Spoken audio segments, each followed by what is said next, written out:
Di Babilonia, tidak semua kisah kegagalan dimulai dari kemiskinan. Ada yang justru dimulai dari penghasilan yang cukup, namun dihabiskan tanpa kebijaksanaan. Dabasir adalah salah satunya. Dia bukan bangsawan, namun ia juga bukan orang miskin. Ia adalah seorang kusir kereta, pekerjaan yang terhormat dan menghasilkan. Setiap hari ia membawa orang-orang penting melintasi jalanan Babilonia, dan setiap hari pula emas mengalir ke tangannya. Masalahnya bukan pada berapa banyak yang ia hasilkan, tetapi berapa banyak yang ia pertahankan.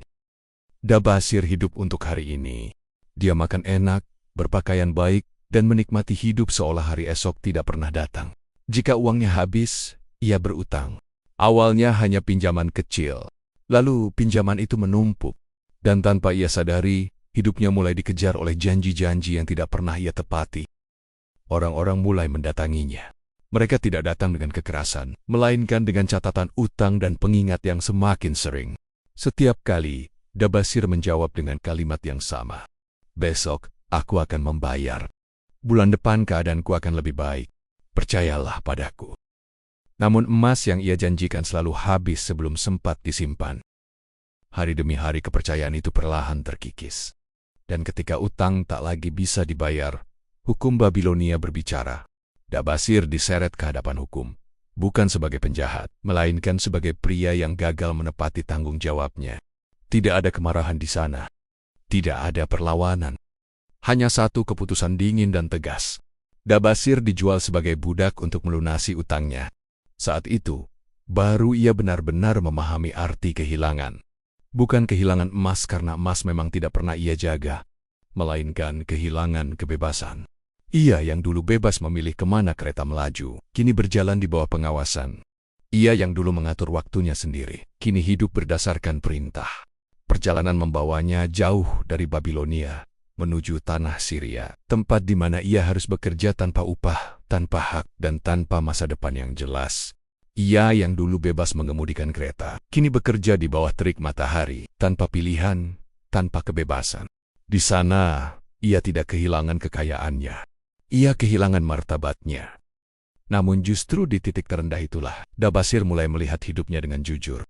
Ia menyadari sesuatu yang pahit. Ia tidak menjadi budak karena nasib buruk. Ia menjadi budak karena kebiasaan buruknya sendiri. Kesadaran itu menyakitkan. Tapi itulah awal perubahan. Suatu hari, Dabasir dan beberapa budak lain ditugaskan menjaga ternak di padang pasir. Kesempatan untuk melarikan diri sebenarnya terbuka.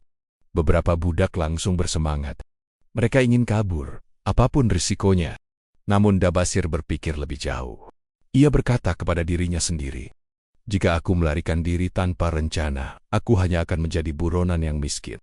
Aku ingin bebas dan makmur. Kalimat itulah yang mengubah segalanya. Ia mulai menyusun rencana. Bukan rencana kabur semata, melainkan rencana membangun kembali hidupnya. Ketika kesempatan itu datang, Dabasir melarikan diri bersama seorang rekannya.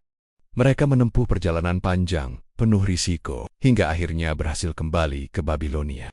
Namun Dabasir tidak pulang sebagai orang yang sama.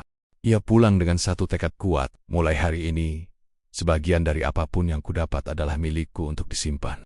Bukan karena ia ingin kaya mendadak, melainkan karena ia tidak ingin mengulang masa lalunya. Sesampainya di Babilonia, Dabasir tidak mencari jalan cepat. Ia kembali menjadi kusir kereta. Pekerjaan yang sama, penghasilan yang kurang lebih sama, namun kebiasaannya sangat berbeda. Setiap kali menerima upah, ia langsung menyisihkan 1/10. Tidak peduli seberapa kecil penghasilannya hari itu, tidak peduli seberapa besar godaan untuk menghabiskannya. Ia menyisihkan dulu baru hidup dengan sisanya. Dan untuk pertama kalinya, uang tidak lagi mengendalikan Dabasir. Dabasirlah yang mengendalikannya. Namun, menyimpan saja tidak cukup. Dabasir tahu jika ia ingin benar-benar bebas, ia harus menghadapi bayang-bayang masa lalunya yaitu hutang. Satu persatu ia mendatangi teman dan keluarga yang memberikannya hutang dulu. Bukan untuk mengeluh atau berdalih lagi, melainkan untuk berkata jujur, aku akan melunasi utangku. Aku akan melunasi utangku. Tidak sekaligus tapi dengan rencana yang pasti, dengan menyicil sedikit-sedikit. Banyak yang meragukannya, beberapa menertawakannya, dan sebagian besar yang mencaci maki dirinya. Namun Dabasir tidak terganggu. Ia sudah belajar satu hal penting saat menjadi budak. orang yang mengendalikan dirinya. Tidak perlu membuktikan apapun dengan kata-kata. Ia membuktikannya dengan konsistensi. Hari demi hari, minggu demi minggu, emas yang ia simpan bertambah dan utangnya perlahan berkurang. Orang yang memakinya kini perlahan membuka hati dan mempercayai niat baiknya untuk bertanggung jawab. Dan perlahan, hidupnya mulai terasa lebih ringan. Bukan karena ia lebih kaya, melainkan karena ia lebih tenang. Ia tidak lagi takut pada hari esok. Ia tidak lagi berlari dari tanggung jawab. Dabasir, yang dulu diperbudak oleh utangnya sendiri, kini mulai merasakan kebebasan sejati. Dalam perjalanan itu, Dabasir juga belajar satu pelajaran penting lainnya. Emas yang dia makan habis. Emas yang bekerja akan tumbuh. Namun ia tidak gegabah. Ia tidak menyerahkan uangnya kepada sembarang orang. Ia belajar dari mereka yang paham. Ia berhati-hati terhadap janji keuntungan besar tanpa dasar. Ia memilih pertumbuhan yang lambat namun pasti. Dan keputusan itu menyelamatkannya dari kesalahan yang sama untuk kedua kalinya. Tahun-tahun berlalu. Utang Dabasir lunas. Tabungannya berkembang. Reputasinya berubah. Orang-orang yang dulu mengenalnya sebagai kusir ceroboh, kini mengenalnya sebagai pria yang bijaksana dan dapat dipercaya. Ironisnya, Dabasir baru benar-benar menjadi orang bebas setelah ia belajar mendisiplinkan dirinya sendiri. Ketika kisahnya diceritakan kembali di Babilonia, orang-orang terkejut. Bagaimana mungkin seseorang yang pernah dijual sebagai budak kini hidup dengan stabil dan terhormat? Dan Dabasir selalu menjawab dengan jujur, "Aku tidak berubah karena keberuntungan. Aku berubah karena kebiasaan." Ia mengingatkan bahwa penghasilan besar tanpa disiplin akan hilang. Kebebasan tanpa tanggung jawab adalah ilusi. Dan kemiskinan seringkali bukan karena kurangnya kesempatan, melainkan karena kurangnya pengendalian diri. Kisah Dabasir bukan kisah tentang hukuman. Ini adalah kisah tentang kesempatan kedua. Kesempatan yang datang bukan untuk membuatnya kaya seketika, melainkan untuk membuatnya bijaksana selamanya. Dan dari kisah ini, The Richest Man in Babylon meninggalkan pesan yang sangat jelas. Kekayaan bukan tentang seberapa banyak yang kamu hasilkan, melainkan seberapa baik kamu mengelola apa yang kamu pegang. Hari ini, mungkin kita bukan kusir kereta.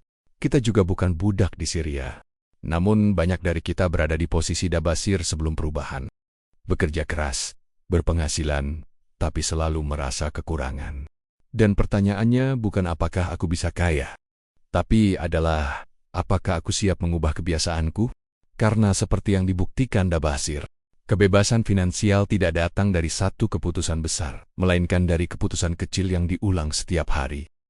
Jika kisah ini membuatmu melihat penghasilan dan utang dengan cara yang berbeda, jangan lupa klik like dan subscribe. Karena di channel ini, kita tidak hanya membahas tentang kekayaan, tetapi tentang kebijaksanaan yang membuat kekayaan itu bertahan. Terima kasih sudah menonton, dan sampai jumpa di perjalanan berikutnya menuju kebijaksanaan Babilonia.